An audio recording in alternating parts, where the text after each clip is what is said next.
आइए शुरू करते हैं। जब मैं पैदा हुआ तो मेरे वालिद साहब काफ़ी खुश थे और मेरी वालिदा भी काफ़ी खुश थी।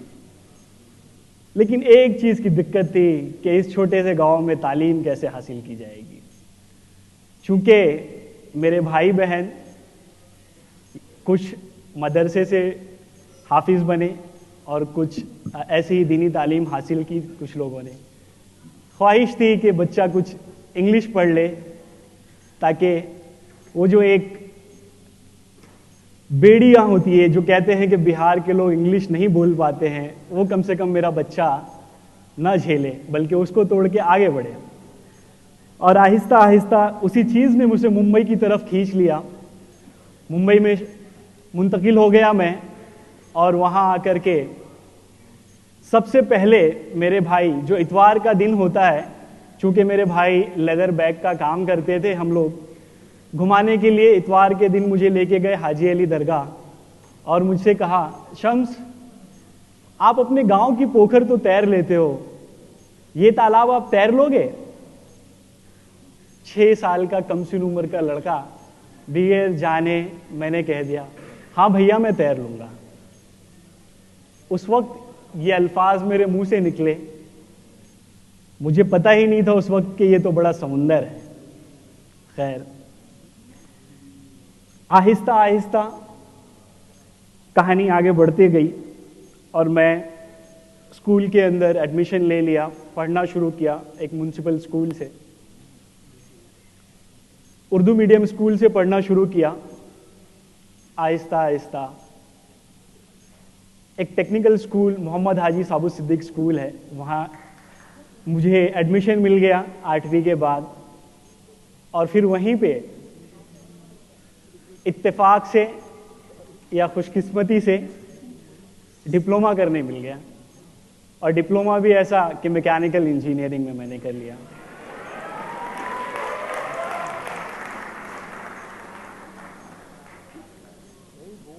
खैर, ये एक अच्छी चीज थी कि मेरे वालिदैन को मुझसे सिर्फ ये तमन्ना थी कि मैं कम से कम इंग्लिश बोल लूं, डॉक्टर या इंजीनियर बनूं, चूंकि ये तो उस वक्त पता ही नहीं था मेरे वालिद साहब को या मेरी वालिदा को। अपने गांव से इकलौता बच्चा निकल के आता है और इंजीनियरिंग कंप्लीट करने, डिप्लोमा कंप्लीट कर लेता है। और इत्तेफाक से पहले सेमेस्टर में 6 सब्जेक्ट होते हैं, जिसमें से 5 सब्जेक्ट में केटी लग जाती है। फेल हो जाता है ये बच्चा और फिजिक्स के प्रोफेसर संजय पाटिल सर बुला के कहते हैं, Shams you don't have to worry, people do their diploma, 3 years diploma in 4 years, 5 years, some take 6 years, few people take 7 or 8 years also, you can take your time। बड़ी अजीब बात थी, चूंकि मैं खेल से हमेशा ही जुड़ा रहा। मेरी वालिदा मुझे हमेशा खेल के बारे में, मेरे नाना की कहानियां सुनाती थी कि शम्स आपके नाना साहब बहुत ही अच्छे पहलवान थे, रेसलर थे, उन्होंने कई एक जगहों पे जाकर के रेसलिंग में अपना नाम कमाया और हमारे रियासत का नाम रोशन किया। तो मैं खेल से बहुत जुड़ा हुआ था और कराटे खेलता था और आहिस्ता आहिस्ता मैंने कराटे के अंदर एडमिशन भी ले लिया। डिप्लोमा कंप्लीट होते होते मैंने ब्लैक बेल्ट भी कंप्लीट कर ली और फिर आ गया इंजीनियरिंग का मौका। रिजवी कॉलेज ऑफ इंजीनियरिंग में मैंने इंजीनियरिंग करना शुरू की और वहाँ से फिर पढ़ाई की तरफ सफ़र शुरू किया। हाँ, तो इत्तेफाक से एक चीज़ मैंने नहीं बताया कि वो जो मेरा डिप्लोमा था, अगले ही सेमेस्टर में, चूंकि 11 सब्जेक्ट हो गए थे और मैं 10 ही अपेयर कर सकता था, 10 के 10 मैंने क्लियर कर दिया। और खुशकिस्मती से 3 साल के अंदर फर्स्ट क्लास डिप्लोमा पास हो गया मैं। तो ये रहा मेरी पढ़ाई का सफर। और फिर इंजीनियरिंग कंप्लीट हो रही थी कि अचानक से फिर एक तकलीफ आई फाइनल सेमेस्टर में। इस वक्त तक मैं स्टेट, नेशनल और इंटरनेशनल लेवल पे हिंदुस्तान को कराटे के अंदर रिप्रेजेंट कर चुका था। मुंबई यूनिवर्सिटी के अंदर गोल्ड मेडलिस्ट हो चुका था। मैं इंजीनियरिंग कंप्लीट करने ही वाला था कि फाइनल सेमेस्टर में मेरी रीढ़ की हड्डी में एक गांठ आ गया और उसके ऑपरेशन की वजह से मेरे सीने के नीचे का हिस्सा पूरा का पूरा बेजान हो गया, जिसमें कोई चीज मैं महसूस नहीं कर सकता हूं और ताकत नहीं है। वक्त थोड़ा सा गमगीन था। वालिदैन, दोस्त, अहबाब सभी, लेकिन कहीं ना कहीं फिर वालदा की बातें याद आती थी कि शम्स, गिरते हैं शहसवार ही मैदान जंग में, गिरते हैं शहसवार ही मैदान जंग में, वो तिफ्ल क्या गिरे जो घुटनों के बल चले।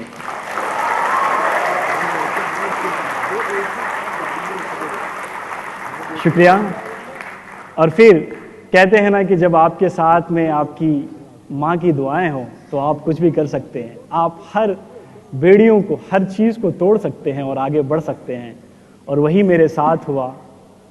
व्हील चेयर पे बैठ के मैं गया और मैंने मेरी इंजीनियरिंग कंप्लीट की और उसके बाद मैं एक रिहेबिलिटेशन सेंटर में चले गया जहाँ पे फिजियोथेरेपी मैंने स्टार्ट की, ताकि मैं अपनी इस जो चीज़ है, जो ये एक तरीके की बीमारी मुझे मिली है, जो डिसेबिलिटी मुझे हो गई है, उसको मैं किस तरीके से अपने ऊपर, उसको अपनी एबिलिटीज़ में किस तरीके से कन्वर्ट करूं। और वहाँ पे जा कर के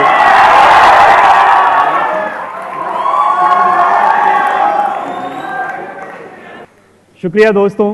तो इस तरीके से इंजीनियरिंग तो मैंने कंप्लीट कर ली और अब मैं पैराप्लेजिक रिहेबिलिटेशन सेंटर में था।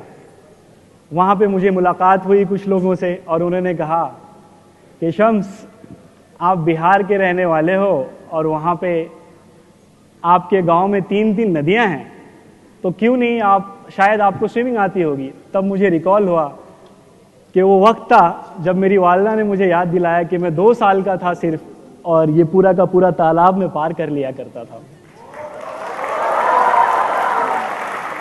और आहिस्ता आहिस्ता, कहते हैं ना, अल्लामा इकबाल साहब ने बहुत खूब कहा है, मंजिल से आगे बढ़कर मंजिल तलाश कर, मंजिल से आगे बढ़कर मंजिल तलाश कर, मिल जाए तुझको दरिया तो समुंदर तलाश कर। और वही हुआ दोस्तों मेरे साथ में। मुंबई आ चुका था मैं, बहरे अरब समुंदर देख लिया मैंने और मेरे भाई को बगैर जाने अनजाने में मैंने कह दिया कि मैं इसको पार कर लूंगा। ले चलता हूं आपको मैं 2014 में, नवंबर 2014 इंडियन नेवी ने ऑर्गेनाइज किया नेवी डे के ऊपर एक नेशनल चैंपियनशिप मुंबई के अंदर, जो कि 6 किलोमीटर की चैंपियनशिप होती है मुंबई के समुंदर में, गेटवे ऑफ इंडिया पे। तकरीबन 1200 से ज़्यादा लोगों ने उसमें पार्टिसिपेट किया। डिसेबल कैटेगरी में मैंने भी पार्टिसिपेट किया। पहले तो लोगों ने मुझे मना किया कि नहीं, आप नहीं कर सकते हैं।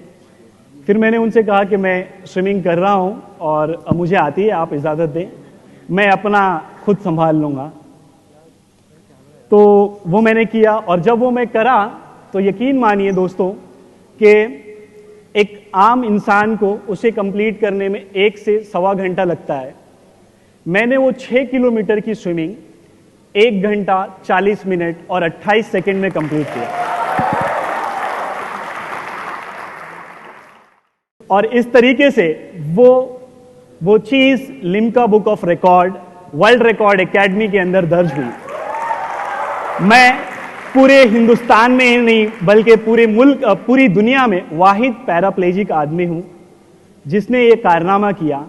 और जिस तरीके से मैंने अभी अल्लामा इकबाल साहब का शेर कहा, मैं वहां पे रुका नहीं, बल्कि लोगों ने फिर और कहना शुरू किया और मैं आगे बढ़ता गया।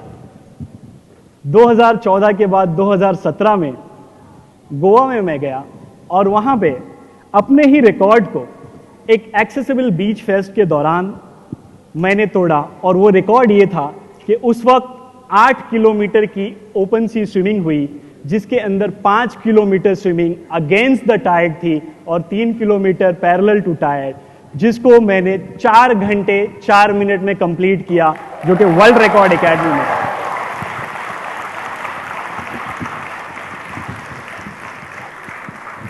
शुक्रिया।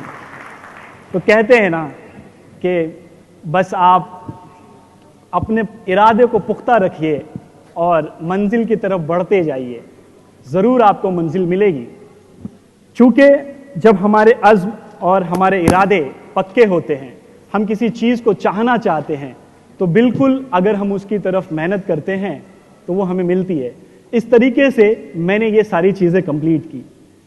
मैं आपको फिर से ले जाता हूँ एक बार कि लोग, जब मैं अपने गांव, इसी गांव गया, तो मुझे कहते थे देख के, तकरीबन 15 साल के बाद, नहीं 14 साल के बाद मेरा भी राम साहब जाके जैसा वनवास ख़त्म हुआ। मुंबई से मैं गाँव गया और वहाँ पे जब लोगों ने मुझे देखा इस हालत में, तो कहा अब तो इसकी ज़िंदगी ख़राब हो गई, अब तो ये कुछ नहीं कर सकता है, अब ये क्या करेगा, अपने पैर पे चल नहीं सकता है। और इस तरीके की बहुत सारी बातें, चूंकि मैंने पहले ही बताया मेरे गांव वालों की इसमें कोई गलती नहीं है, उनकी तालीम और उनकी सोच इतनी कम थी उस वक्त कि उन्होंने ये सोचा। और फिर मैं जब अपनी वालदा और अपने वालिद साहब के पास बैठ के कहा कि अब्बा और अम्मा एक बात बताइए, 2016 में मैं यहाँ आ रहा हूँ, 2016 में मैं कनाडा घूम के आ गया हूँ, 2016 में मैं तकरीबन तमाम शहर हिंदुस्तान के जो बड़े बड़े वो सभी घूम के आ गया हूँ। मेरे ये जो गांव के लोग हैं, ये तो शायद यहाँ अभी रथोस से पटना तक भी नहीं पहुंचे होंगे, ये कैसे कह सकते हैं कि मैं चल फिर नहीं सकता हूँ।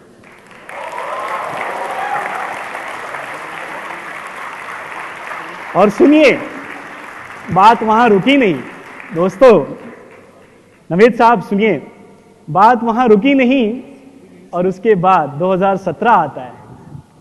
मैं बहुत सारी चीजें इतनी हैं कि मैं बता तो नहीं पाऊंगा, लेकिन कुछ चीजें जो हमारी थीम के हिसाब से ब्रेकिंग शैकल, तो मैं बताता हूं कि लोग कहते थे कि आप चल नहीं पाएंगे, आप खुद कुछ कर नहीं पाएंगे।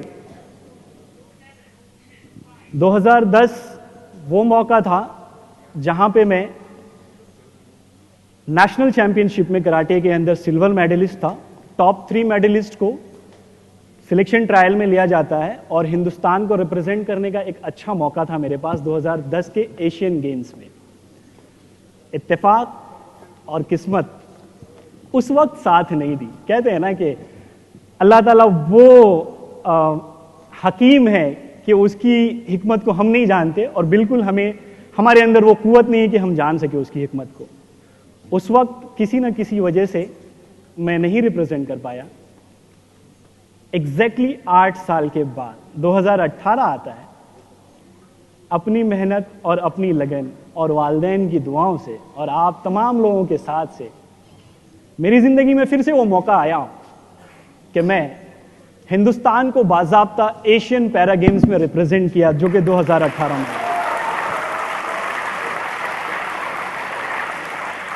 ये खेल ही है दोस्तों जिसकी वजह से जो लोग मुझे कहते थे कि अब ये चल फिर नहीं सकता है, आज हिंदुस्तान से लेकर अमेरिका, ऑस्ट्रेलिया और न जाने जर्मनी कितने देश में जा चुका हूं।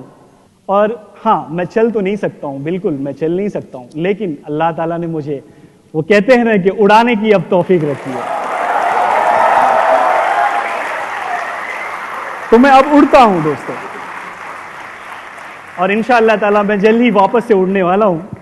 तो ये सारी चीजें हैं। मैं मेरे तमाम दोस्तों से ये कहना चाहूंगा कि आप बिल्कुल भी इस तरफ या इस तरफ की बातें ना सुने। मैं क्या कह रहा हूं मेरी बातों को भी ना सुने, अगर वो बातें आपको अपने आप को पहचानने में मदद ना करें।